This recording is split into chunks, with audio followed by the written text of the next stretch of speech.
Hello, hello, hello. Ito Kerwin, no? Natapos ko yung mission, ay challenge. So that means I can open yung packs. Natapos ko yung Wembanyama na challenge na assist or 100 points. So, yung ibang teams nakuha ko na. So, ito na lang. So, guaranteed, bibigyan ka niya ng 84 na rating or above.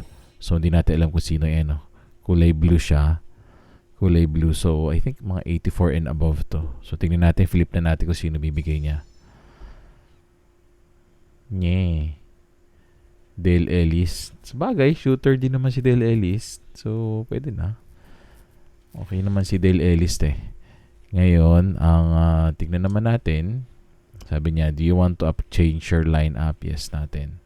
So, ito yung lineup ko ngayon. So, ngayon si Dale Ellis, kanina natin sisingit. So, si Dale Ellis, SF yata, PF yun eh. So, pwede natin isingit dito. Tingnan natin. Replace with David Wesley, Dale Ellis. Hindi gem of the game kasi sila eh. Hindi na, mas maganda stats ni Jaylen Brown. So, ito yung mga lineup ko ngayon. So, yung mga iba, nakuha ko rin sa mga finish ko rin yung mga challenge and everything. Yan, katulad nito si McDice, nakuha ko lang din to.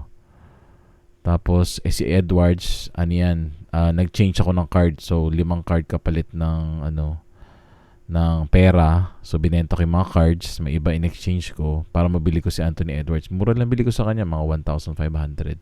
Tsaka si Durant, binili ko lang 1,000. Pero kasi to mga low level eh. Parang red lang eh. So, mura lang. Ito nakuha ko maganda. Si Murphy yung sobrang shooter. Si Wembanyama naman, parang battle pass. Parang free to.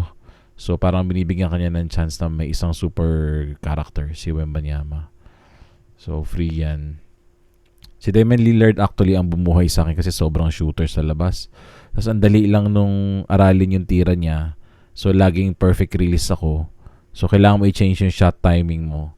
Pag na-memorize mo yung tira ni Dame Lillard, sobrang bilis maka 3 points. Nakaka 13 out of 20 shots yata ako dito. So yun lang. Sana laruin mo ulit yung NBA maganda. Bye-bye.